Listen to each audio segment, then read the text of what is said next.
Hello viewers আপোনালোকক সকলোকে মোৰ YouTube channel Brahmaputra god farm আৰু মোৰ ফেচবুক পেজ ব্ৰহ্মপুত্ৰ গড ফাৰ্মৰ পৰা স্বাগতম জনাইছোঁ। আজি দীৰ্ঘদিন পাছত আপোনালোকৰ মাজলৈ আৰু এটা নতুন ভিডিঅ' লৈ আহিছোঁ। খুব ভাল ভিডিঅ' এইটো গড ফাৰ্মাৰ আৰু এনে যি ফাৰ্মাৰ আছে দুয়োৰে বাবে অত্যন্ত ইম্পৰ্টেণ্ট ভিডিঅ' হ'বলৈ গৈ আছে। আজি ভিডিঅ'টোৰ মূল উদ্দেশ্য হৈছে যে আমাৰ অসমত কিছুমান ভাল ভাল খেতি আছে, সেইবিলাক আচলতে বিলুপ্ত পৰ্যায়লৈ গতি কৰিছে। গতিকে সেই দুটা খেতিৰ সম্পৰ্কত মই এই ভিডিঅ'টো বনাই আছোঁ। আৰু এই ভিডিঅ'টো আগতেই কৈছোঁ মই, এইটো ছাগলী পালকসকলৰ বাবে খুব ইম্পৰ্টেণ্ট হ'বলৈ গৈ আছে।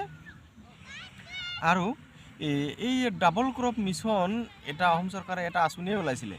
তাৰমানে একেলগে যে দুটা খেতি কৰিব পাৰি সেই ধাৰণা সম্পৰ্কেও মানে এই ভিডিঅ'টোত পাব। তাৰমানে গতিকে এই ভিডিঅ'টো আজিৰ বাবে কৃষকসকলৰ কাৰণে যথেষ্ট গুৰুত্বপূৰ্ণ হৈ আছে। আপোনালোকে মোৰ সন্মুখত দেখি আছে দুটা খেতি। এইটো খেতি আপোনালোকক দেখাইছোঁ মই। এইটো অসমীয়াত যদি ক'ব যায় এইটো জব বুলি ক'ব লাগিব। জব বা পায়ৰা বা উদঘাহ বুলি ক'ব পাৰে আপোনালোকে। এইটো পায়ৰা যে আচলতে গেহু নিচিনাই, কিন্তু গেহুতকৈ অকণমান সৰু হয়, চাইজটো অকণমান সৰু হয় আৰু চফ্ট হয়। মানে গেহুক আমি যেনেদৰে খাব পাৰোঁ এইটোও কিন্তু খাব পাৰোঁ। আৰু গেহুতকৈ ইয়াৰ পুষ্টিগুণটো অলপ বেলেগ। ইয়াত মানে শুকান খাদ্য যিটো আমি ছাতু বুলি কওঁ, ছাতু হিচাপেও কিন্তু এইটো খুব জনপ্ৰিয়। আমাৰ চৰাঞ্চলৰ মানুহে জানে, ধুবুৰী, গোৱালপাৰা, বৰপেটা, নগাঁও এইবিলাক জেগাৰ মানুহে জানে, কিন্তু অসমীয়া মানুহসকলে সিমান নাজানে এইটো ওপৰত, কিন্তু বহুত দৰকাৰী হয়। আৰু এটা কথা যে বিয়াৰ যে বনায়, আপোনালোকে বিয়াৰ জানে, বিয়াৰত কিন্তু এই যিটো জব বা পায়ৰা, এইটো পায়ৰাৰ কিন্তু মানে এইটো পায়ৰা লাগেই তাৰ মানে বিয়াৰ বনাওঁতে। তো এইটো পায়ৰাৰ যিটো গুৰুত্ব আজিকালি বহুত বাঢ়ি গৈছে। মানে শুকান খাদ্য বা এনেকুৱা আজিকালি বিভিন্ন বেমাৰ আজাৰৰ যুগ, গতিকে এই পায়ৰাৰ গুৰুত্বটো বাঢ়ি আছে। মাজতে প্ৰায় কমিছিল এইটো খেতি, আজি বৰ্তমানে জনপ্ৰিয় হৈ আছে। আৰু এটা কথা যে এই দুটা খেতি কিন্তু একেলগে কৰিব পাৰি, বা এইটো কোৱা হয় ডাবল ক্ৰপ মিছন বুলি এটা কথা হৈছে। মানে একেলগে দুটা খেতি কেনেকৈ কৰিব পাৰি আপোনালোকে এইটো দেখিছে। আপোনালোকে এইবিলাক হৈছে আচলতে আমি মচুৰ দালি খাওঁ যে, সেই মচুৰ দালি হৈছে এইবিলাক। এইটো জাষ্ট ফুলিছে। আৰু এইটো খেতি কৰাৰ সময়টো হৈছে আপোনাৰ অক্টোবৰৰ 15 তাৰিখৰ পৰা ফুল নৱেম্বৰলৈ এইটো কৰিব পাৰিব। গতিকে এই দুটা খেতি কিন্তু একেলগে আপোনালোকে কৰিব পাৰিব। এইটো মই দেখুৱাৰ দৰে এটা আমাৰ খুব বেছি আছিল এনেধৰণৰ খেতি, আজিকালি কমিছে। আৰু ইয়াৰ কিন্তু মাটিটো অকণমান ভাল লাগে, মানে ভাল টাইপ মাটি লাগে। একেবাৰে বালি মাটি হ'লে কিন্তু এই খেতিটো নহ'ব।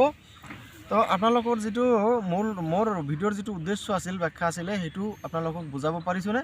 নিশ্চয় আপোনালোকে এটা আইডিয়া পাইছে যে এই পায়ৰা বা জব এইটো গেহুৰ নিচিনা এটা খেতি। এই খেতিৰ গুৰুত্বপূৰ্ণ ভূমিকা যিটো আছে আজিকালিৰ মানে বৰ্তমান সময়ত যিটো এই খেতিৰ গুৰুত্ব কিমান বাঢ়িছে আপোনালোকে গম পায়। আৰু আমি মচুৰ দালি বজাৰত যিটো খাওঁ, সেইটো যদি আমি ঘৰত আজিকালি কিমানত পায় আপোনালোকে গম পায়, সেইটো কিন্তু আমি ঘৰতো খেতি কৰি খাব পাৰোঁ।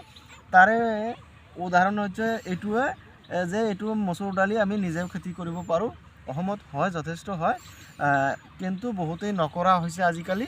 কিন্তু প্ৰয়োজনত আকৌ খেতিত লাগিব। ৰাইজক কৈছোঁ, আপোনালোকে ইমান দামত মানে কি কৰি আছে, মচুৰ দালি খাই আছে, তাতকৈ যদি আপুনি ঘৰত এইটো মচুৰ দালি উৎপাদন কৰিব পাৰে যথেষ্ট ভাল। এনে দালি ভাজিও খাব পাৰে, আপুনি বিভিন্ন প্ৰকাৰৰ আপোনালোকে এই দালিটো খাব পাৰে, মচুৰ দালি খাব পাৰে। এটা গ'ল। আৰু এই যে দুটা খেতি একেলগে কৰিব পাৰি, এইটো এটা ধাৰণা। আৰু কিছুমান খেতি আছে একেলগে দুটা খেতি কৰিব পাৰে। কৃষকসকলে এটা কথা জানিব যে কিছুমান ক্ষেত্ৰত দুটা খেতি একেলগে কৰা নিষেধ, আৰু কিছুমান ক্ষেত্ৰত কৰিব পাৰি। গতিকে কৰিব পৰা খেতিটো হ'ল এই পায়ৰা বা জব আৰু মচুৰ দালি। আৰু আগতেও এটা কথা কোৱা হৈছিলে যে এইটো মানুহৰ কাৰণে কিমান গুৰুত্বপূৰ্ণ, এইটো ক'লোঁ। আৰু যে দুটা খেতি একেলগে কৰিব পাৰোঁ, সেই কথাটো আপোনালোকক দেখুৱাই দিলোঁ, বা মই স্পষ্ট ধাৰণা এটা দিলোঁ। আৰু যিসকলে ছাগলী পালক, গৰু পালক, ম'হ পালক বা ভেড়া পালক তেওঁলোকে আছে, তেওঁলোকৰ কাৰণে এইটো ভিডিঅ' খুব দৰকাৰী হৈ আছে। এইটো ষ্টেজত যদি আপোনালোকে গৰুক বা ছাগলীক কাটি খোৱা ইচ্ছা কৰিলে পাৰিব। আৰু এটা কথা আছে, এইটো আপোনালোকে কি কৰিব পাৰিব, যদি এইটো ইয়াৰ পৰা কাটি যদি এতিয়া একেবাৰে শুকাই ৰাখে, তেতিয়াহ'লে পৰৱৰ্তী সময়ত যিটো সময়ত আপোনাৰ কি হ'ব, ছাগলী পালকসকলে ধ্যান দিব কথাটো যে পৰৱৰ্তী সময়ত যেতিয়া বানপানী হ'ব নহ'লে বৰষুণ হ'ব, তেতিয়া ছাগলী ওলাব নোৱাৰিব একেলগে। মানে অসম তথা এনেকৈ কিছুমান জেগা আছে য'ত বেছি সময় বৰষুণ হয়, সেইবিলাক জেগাত ছাগলী পালকসকলে কি কৰিব লাগে, এই মানে শুকান খাদ্য মজুত ৰাখিব লাগে। তাৰ শুকান খাদ্যৰ ধাৰণা মই আৰু এবাৰ দিছোঁ মই। তাৰ ভিতৰত এইটো আপোনালোকে চিধা ইয়াত যদি কাটি পেলাই অকণমান শুকাই যদি আপোনালোকে মৰণা মৰাৰ নিচিনা বা অকণমান কেনেবাকৈ শুকাই যদি ৰাখে আপোনালোকে, তেতিয়াহ'লে এইটো ইয়াক হে বুলি কোৱা হয়। আৰু সেইটো পৰৱৰ্তী সময়ত সংৰক্ষণ কৰিব পাৰি। আৰু যিটো মাটিমাহৰ ভুচিৰ কথা মই কৈছিলোঁ, এইটো গছ যদি আপুনি ডালি পোৱাৰ পিছত যদি যিটো গছ থাকিলে, এই গছটো যদি আপোনালোকে ঘৰত যদি জমা কৰি ৰাখে, শুকাই যদি ভালকৈ ৰাখে, ভালকৈ যদি সংৰক্ষণ কৰে, তেতিয়া পৰৱৰ্তী সময়ত মানে এইটো শুকান খাদ্য হিচাপে ছাগলী ভেড়া পালকসকলে এইটো সংৰক্ষণ কৰি ৰাখিব পাৰিব। গতিকে একেলগে আপোনালোকে বহুকেইটা বস্তু পাই আছে, যে দুটা খেতি একেলগে কৰিব পাৰিছে।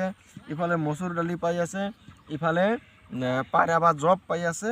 আকৌ কি কৰিছে, এই দুটা বস্তু আপোনালোকক যিটো ছাগলী পালকৰ যিটো খাদ্যৰ উৎস এইটো হৈ আছে, কেৱল খাদ্যৰ উৎসই নহয়, শুকান খাদ্যটো অসমৰ ছাগলী পালকসকলৰ বাবে খুব জৰুৰী।